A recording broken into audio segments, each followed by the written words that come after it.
Hello curious people, welcome to a beginner tutorial video on how to farm RFOX on the Pancake Swap decentralized exchange. If you're new to all of this, everything will be done in a very basic way so you can follow along quite closely.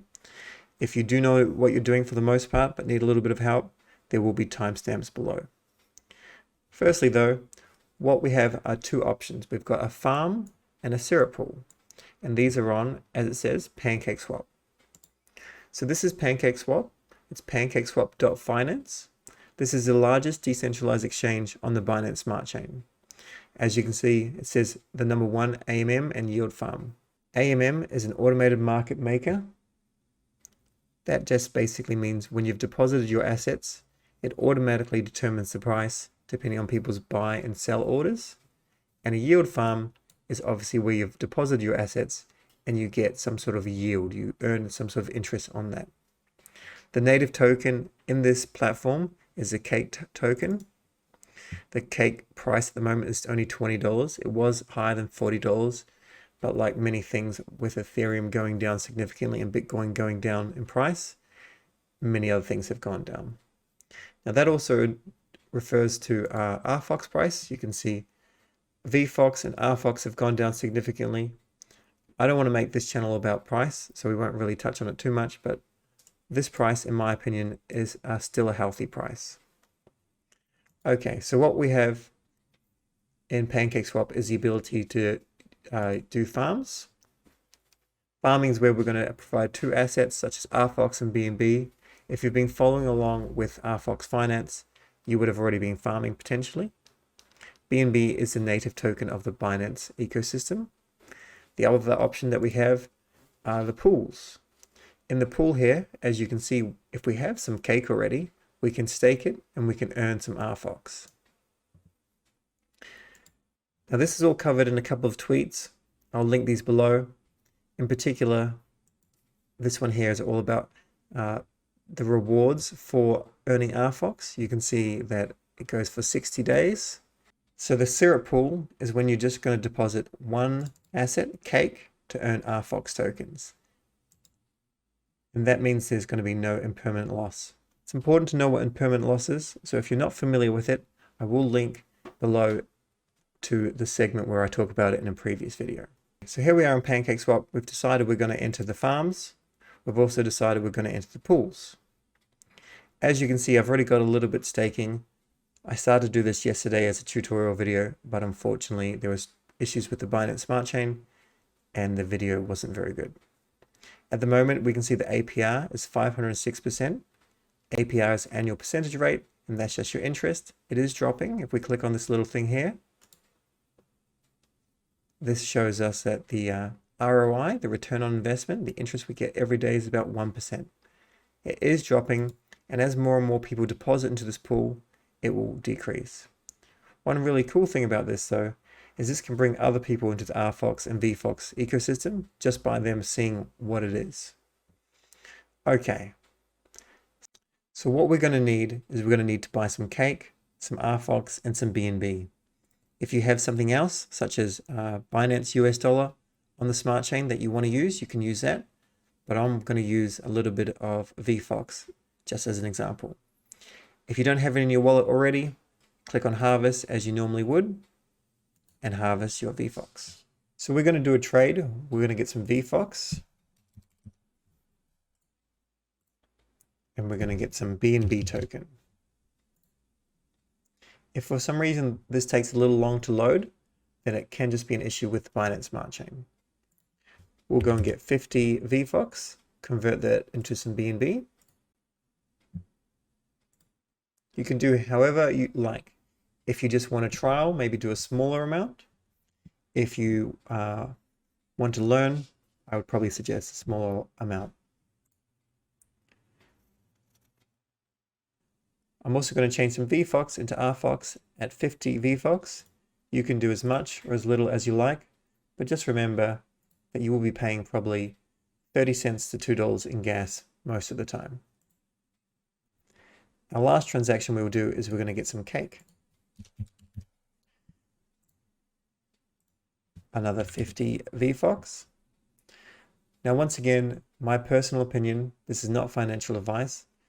I really don't want to be selling my VFOX at this low price. I feel it has a lot more ability to go a lot higher, and it's also far more valuable. However, I also think it's really important to learn multiple things across the ecosystem. It's also a good thing so that you can answer other people's questions and help them bring them into the ecosystem. So in the event that it doesn't load like this, it's just the nature of Binance Smart Chain, unfortunately, and just put it back in. Swap, and we're going to put that transaction through. What we're going to do next is we're going to click on Farms.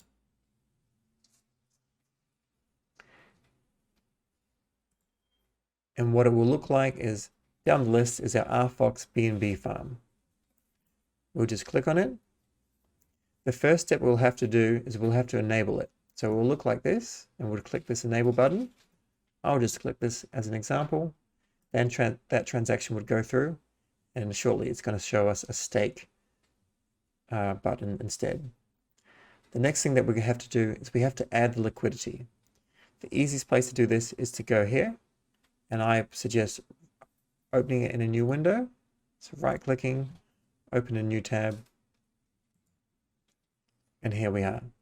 This will come to our liquidity section. Down the bottom, you'll see there's a V2 and a V1.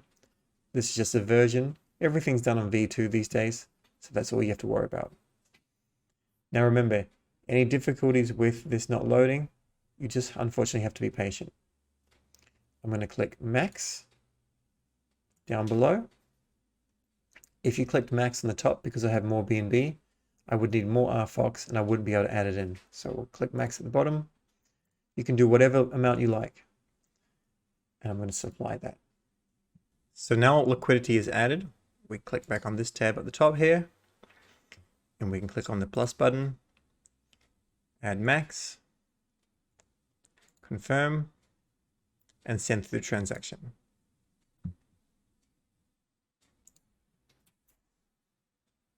So our stake has gone through. As we can see, we've got more RFOX and BNB staked. And here is where we could harvest some cake if we wanted to. If this is your first time doing it, you'll see this like this, and then you'll do it like that. The next time you do it, there'll be a plus and a minus. Obviously the plus is to add more, and the minus is to take away some of the tokens. We're going to push the minus button here.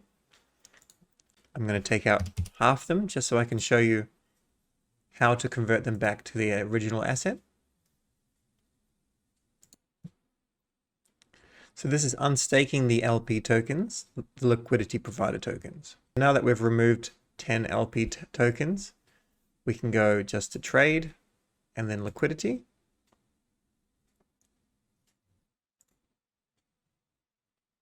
This is the section where we can add more liquidity as well. And this is where we should see our liquidity come up. If it doesn't come up, if it didn't come up for some reason, we'd click import it and we'd select our 2 tokens like that. After they're found, we can't click on it. It doesn't do anything. We just click the back button here, and then we click on it like this, and then we can remove. We can remove whatever percentage we want just by dragging the bar along. If we removed it now, all we'd have to do is approve, sign that transaction. So now to fully remove, click on remove, confirm, and take that out like that.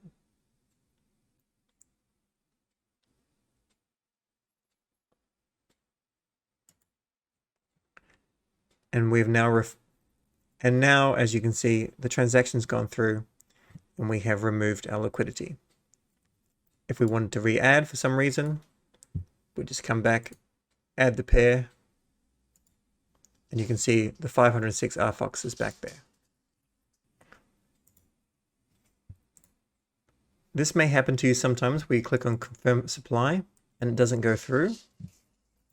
You just have to keep on clicking it until it goes through. What basically happens then is most likely there's a price difference. So one of the prices is going up and the system's having to recalculate how much of each token needs to be added to the liquidity pool. That liquidity is going in now, and then we can just go and restake if we wish.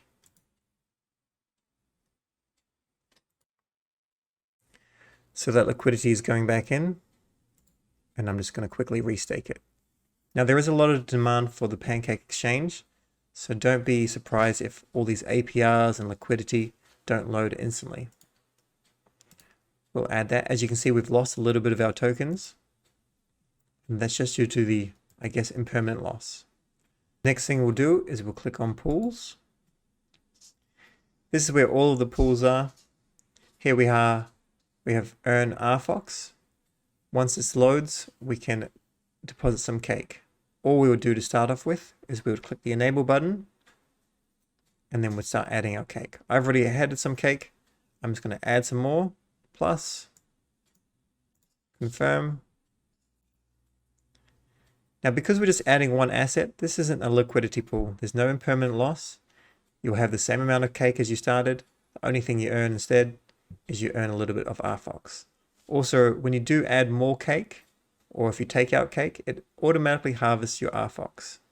Later in the future, if I wanted to, I could just remove it like this, and then that cake would go back to my wallet just in one transaction. If in the future you decide to stake cake for different tokens, then there's quite a few token options, and it'll kind of be a little bit hard to keep a track of them. So just come up to the top here, and then just click on this little button here, staked only, and then you'll see exactly where you actually have a stake. In 60 days time, when you can no longer earn any more RFOX, just click on finished, and this is where you'll see everything. So these will be all of the finished pools, and then you can just remove your cake, harvest your rewards, and you're good to go. So this is where you come to earn RFOX. If you already have cake, deposit that cake. If you don't have any cake and you wish to buy some, of course you're more than welcome to do so.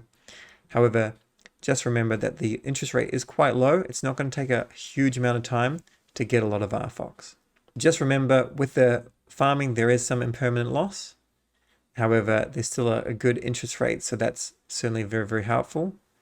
And also note that whenever you're going to do a harvest, make sure that you're harvesting significantly more than the capped cost of your gas.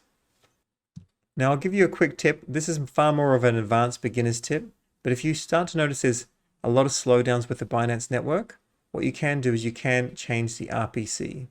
So just a reminder, if you don't know what RPC means, just give it a Google and have a little bit of a read. It's a remote procedure call, and essentially it's like a telephone cable or communication cable between the blockchain and the client, that client being the wallet. If we wanted to change the RPC, and we would do so if for some reason we just couldn't connect things, we'd have to come into our MetaMask, 3 little dots, expand view,